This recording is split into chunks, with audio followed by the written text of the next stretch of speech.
Assalamualaikum warahmatullahi wabarakatuh. Selamat pagi sahabat podcast Mamuda Raja, insan berkemajuan dan berakhlak mulia. Alhamdulillah sekarang kita telah sampai pada episode yang ke-16 dan di sini juga sangat spesial sekali karena kita kehadiran dua narasumber kita yang luar biasa. Say hello dulu sama sahabat podcast Mamuda Raja. Halo semuanya. Iya, coba perkenalkan diri dulu. Perkenalkan, nama saya Lesyamati Putri dari kelas 12 IPS. Oke. Kenalkan, nama saya Arimbi dari kelas 11 IPS. Oke, selamat datang di podcast Mamuda Raja untuk Alia dan Arimbi. Nah, ini kita ngobrol-ngobrolnya santai aja, hanya saja kita direkam ya.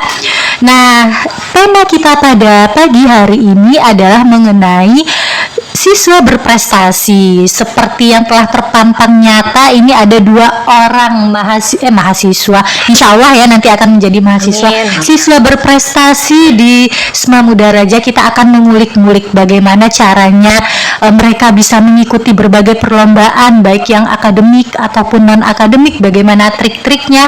Mari kita akan ulas ya. Oke, ini jangan tegang ya, karena kita biasa kan ketemu sehari-hari.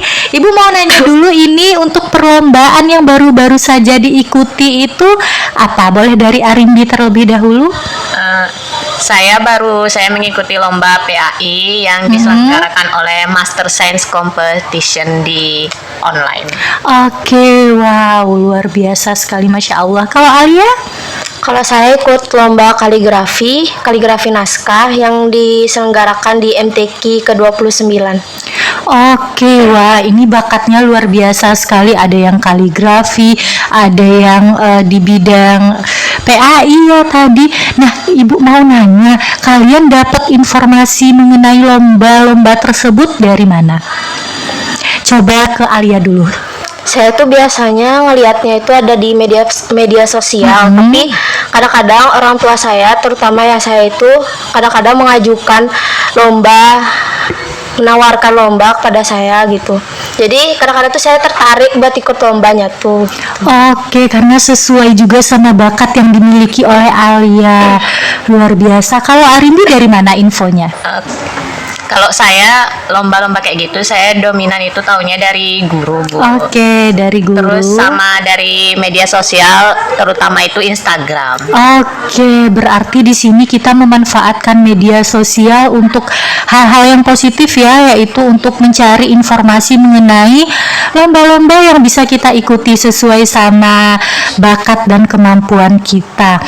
Nah, bagaimana, Ibu mau nanya nih, bagaimana caranya Arimbi dan Alia mempersiapkan diri sebelum mengikuti suatu perlombaan atau kompetisi? Mulai dari Arimbi dulu gimana?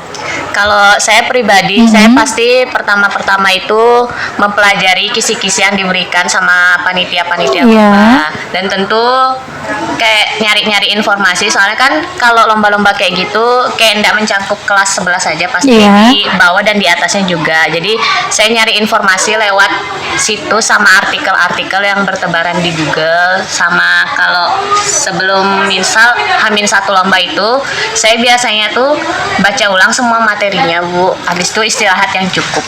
Oke, jadi mengumpulkan sumber-sumber yang terkait sama yang akan diperlombakan, istirahatnya juga cukup. Kalau Alia gimana? Kalau saya pribadi itu yang pertama itu harus nyiapin diri sama fisik dan mental, karena kan kaligrafi itu kan di dalam ruangan itu kan 8 jam, jadi harus siap gitu biar kita tuh lomba enjoy ngejalaninnya gitu. Oke, biar tidak tegang, biar tidak deg-degan gitu ya, karena selain persiapan materi gitu ya, maksudnya kita sudah belajar banyak nih, tapi kalau pada saat lomba itu kita gugup ya, mental kita deg-degan banget gitu ya, bisa kacau juga ya. Nah, Ibu mau nanya nih pengalamannya, mungkin dari Alia dulu. Coba Alia ceritakan pengalaman waktu mengikuti lomba kaligrafi itu dari awal lomba sampai pengumumannya gimana? Katanya tadi 8 jam, itu menarik sekali. Itu 8 jam itu di dalam ruangan. Jadi dari misalkan kita dari jam 8 pagi itu sampai zuhur itu kita nggak boleh keluar sama sekali. Jadi kita harus nyelesain karya kita dulu, baru kita boleh keluar istirahat makan gitu. Itu sampai sore sekitar jam 5 sore baru acaranya selesai. Baru dinilai sama juri hakimnya. Oh begitu. Kalau boleh tahu, Alia waktu itu membuat kaligrafinya apa? Itu buat kaligrafi surat. naskah. Oh gitu. Suratnya itu kalau di kecamatan itu yang tingkat paling bawah itu pakainya itu masih juz 30. Tapi kalau yang udah di tingkat kabupaten itu udah pakai surat-surat panjang yang ada di Al-Qur'an gitu. Oh begitu.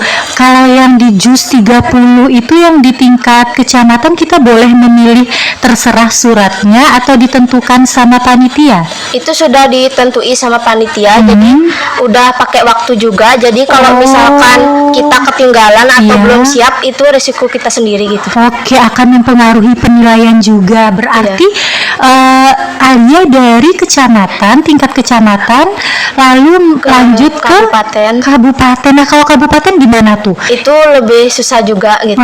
Kalau di kecamatan kan kita harus buat satu karya aja di 7 jam. Tapi kalau di kabupaten itu kita buat 2 karya ditambah 1 jam, jadi itu 8 jam. 8 jam. Itu harus selesai. Jadi kalau nggak selesai itu resiko kita sendiri gitu. Oke, jadi waktu yang diberikan itu harus cukup sama apa yang diminta sama panitianya begitu ya. Kalau tidak berarti itu resiko si peserta masing-masing.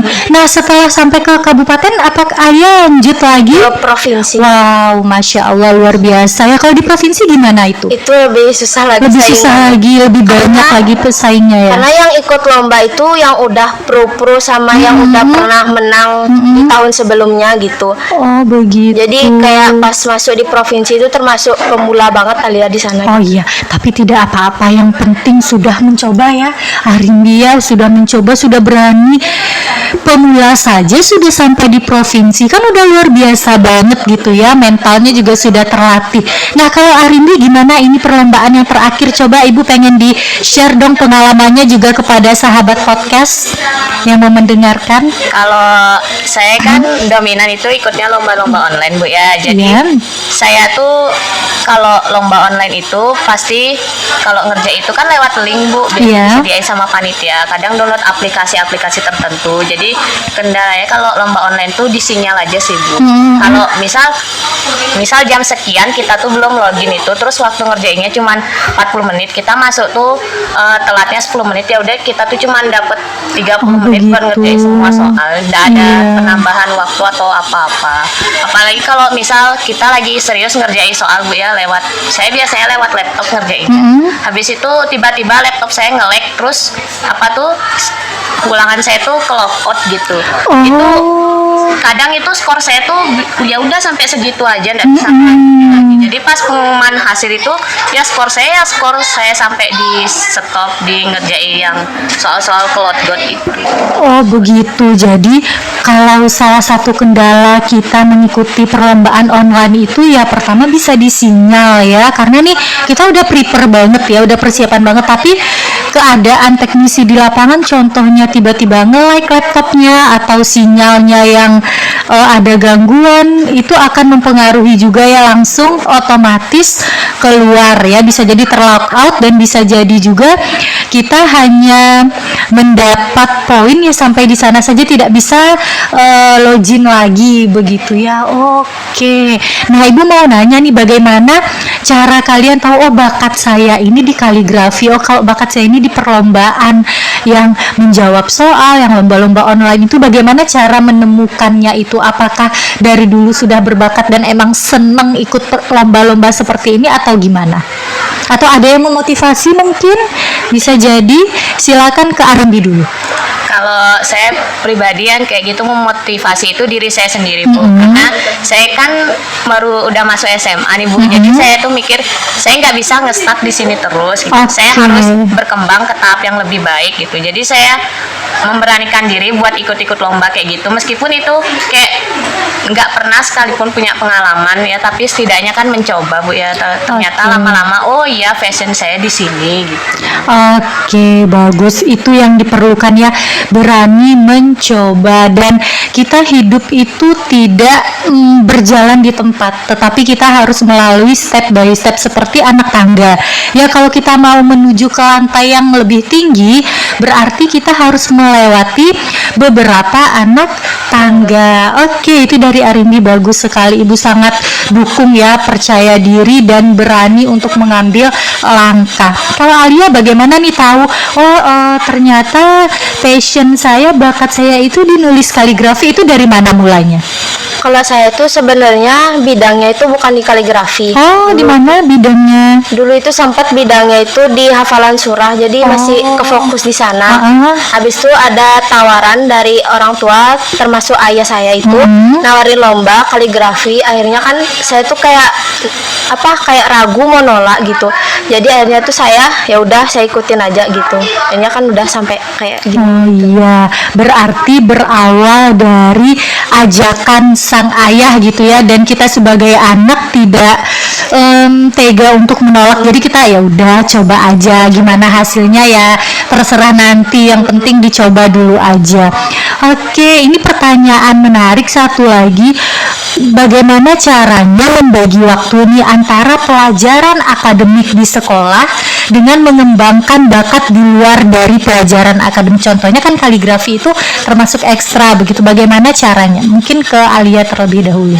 Kalau saya nggak terlalu ada jadwalnya, jadi kayak misalkan Senin sampai Jumat itu kan sekolah, jadi malamnya saya belajar, Sabtu sama Minggu itu saya fokusin buat ini akademik saya, non akademik saya gitu. Oke, bagus. Kalau Rindi bagaimana? Kalau saya buat ngebagi waktu itu, saya kan anaknya itu jarang keluar rumah Bu. Iya.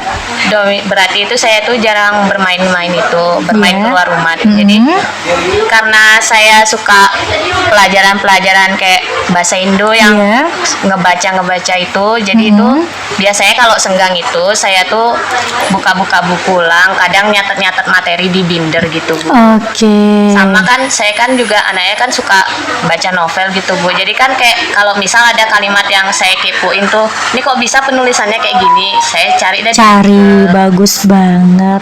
Luar biasa ini sahabat podcast, ini patut untuk ditiru ya. Jadi jangan, kita punya bakat itu jangan dipendam. Kalau ada media untuk menyalurkan, silakan. Lalu tadi kayak Arimbi katakan, Arimbi banyak mendapatkan informasi itu melalui media online seperti ya Instagram begitu ya. Nah, kita harus cerdas juga nih memanfaatkan media sosial yang kita punya ya. Salah satunya untuk ya searching berbagai perlombaan ya yang diikuti yang sesuai sama bidang kita. Nah, ini pertanyaan terakhir ya. Pertanyaan terakhir ini tegang Kak ya ngomongnya?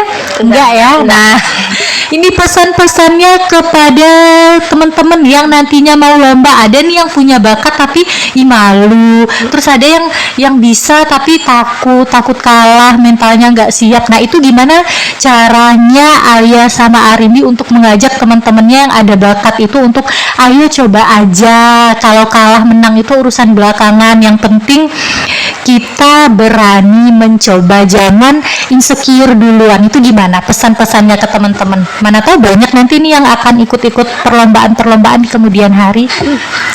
Buat teman-teman semuanya, kalau misalkan punya bakat itu jangan ragu buat ngeluarin bakat itu.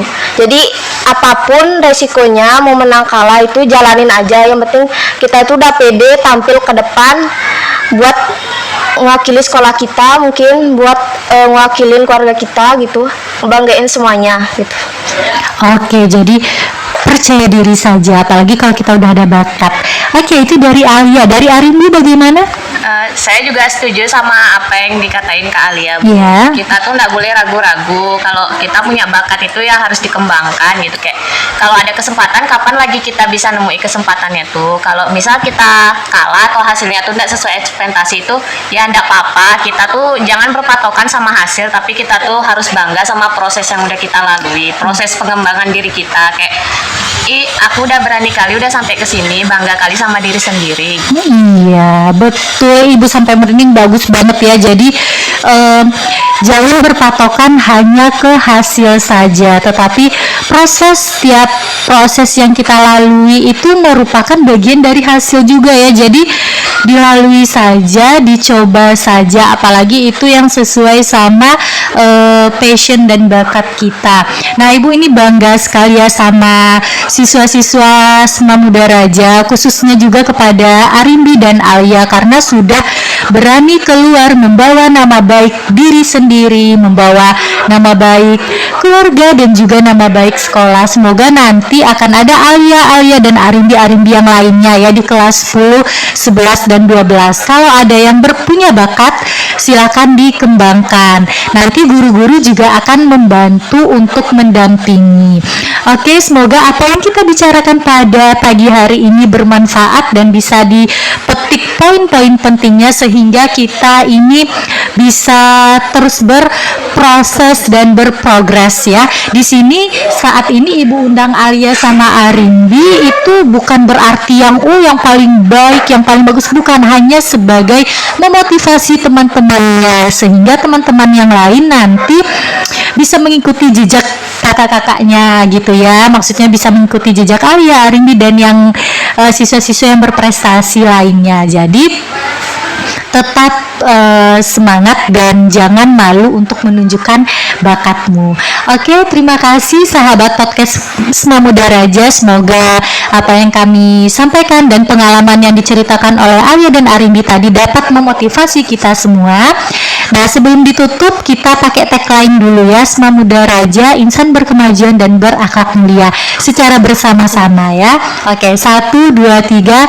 SMA Muda Raja, insan berkemajuan dan berakhlak mulia. Sampai jumpa di episode berikutnya. Jangan lupa di like, komen, dan subscribe. Assalamualaikum warahmatullahi wabarakatuh.